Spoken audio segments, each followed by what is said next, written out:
చెప్పాలంటే ఒకటి 18% పన్ను, ఒకటి 5% పన్ను, ఈ రెండు తీసేసే పరిస్థితికి వచ్చారు. మీకు ఒకటి రెండు కాదు, కడాన పేదవాళ్ళు కానీ మధ్యతరగతి కానీ ఆటో కొనుక్కోవాలన్నా కారు కొనుక్కోవాలన్నా 9% తగ్గాయి. ఏసీ కొనుక్కోవాలంటే కూడా తగ్గించారు. ఈ విధంగా మొత్తం మీరు చూసినప్పుడు అనేక విషయాల్లో తృణధాన్యాలైతే 18 నుంచి 5%కు వచ్చాయి. అంటే రేపు రాబోయే రోజుల్లో ట్రాక్టర్లు పన్ను గణనీయంగా తగ్గించారు. ఇళ్ల నిర్మాణానికి వాడే వస్తువులపైన 5% పన్ను తగ్గించే పరిస్థితికి వచ్చారు. ఏదైతే మైక్రో ఇరిగేషన్ పైన 18 నుంచి 5%కి తీసుకొచ్చే పరిస్థితికి వచ్చారు. ఒక్క మాటలో చెప్పాలంటే ఈరోజు పన్నుల భారం తగ్గింది, ధరలు తగ్గుతాయి, వినియోగ శక్తి పెరిగిందని చెప్పి కూడా నేను మీ అందరికీ తెలియజేస్తున్నా.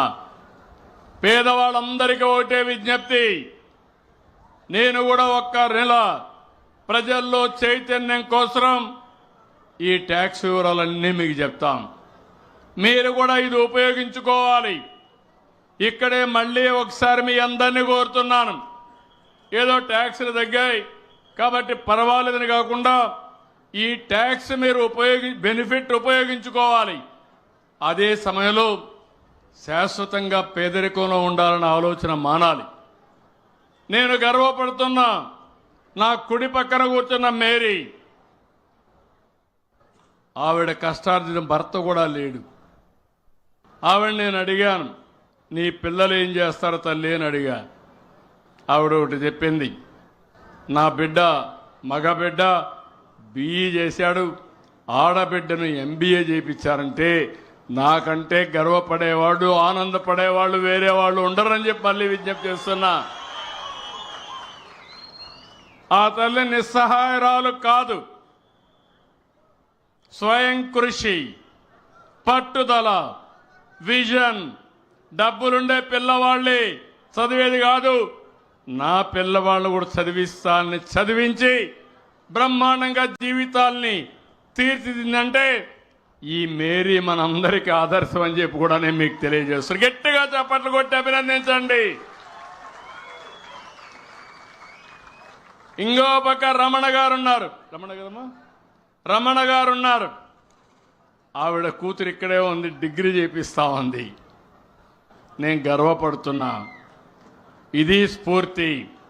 అందుకే నేను P4 పెట్టి పిల్లల్ని బాగా చదివిస్తే మీ జీవితాలు బాగుపడతాయనే ఉద్దేశంతో నేను ఈ కార్యక్రమానికి శ్రీకారం చుట్టాను. మీరందరూ గుర్తుపెట్టుకోవాల్సిన అవసరం ఉంది. వాళ్ళిద్దరిని కూడా గట్టిగా చప్పట్లు కొట్టి అభినందించండి. అది స్ఫూర్తి. ఒకప్పుడు నేను ఒక మాట చెప్పాను, మీ పిల్లల్ని బాగా చదివించండి, ఐటీ చదివించండి. పైకి వస్తారంటే గ్రామాల్లో ఉండే తల్లిదండ్రులు దగ్గరుండే టౌన్కి వచ్చి అక్కడ ఇల్లు పెట్టుకొని పిల్లలు చదివించారు.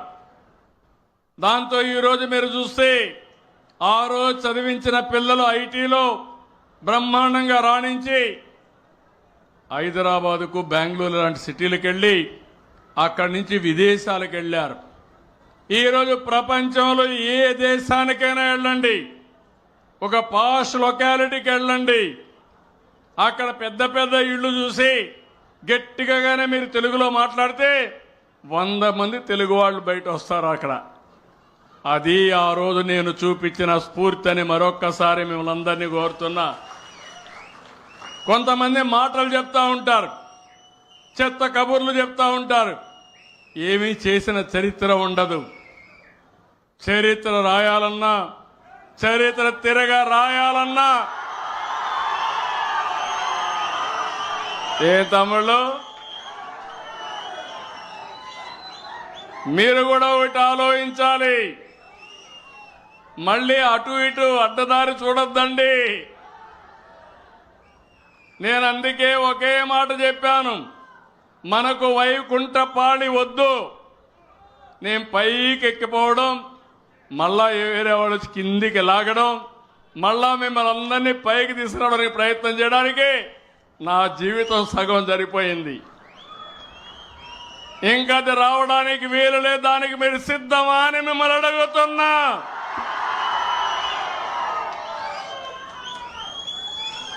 నా లక్ష్యం ఒకటే, అందరికీ ఆదాయం పెరగాలి. ఆదాయం పెరుగుతుంది, ఆ మాట కూడా చెప్తున్నా.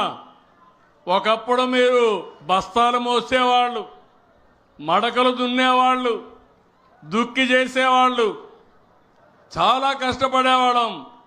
ఇప్పుడు శారీరక కష్టం కాదు కావాల్సింది, మేధో శక్తితో పనిచేయాలి.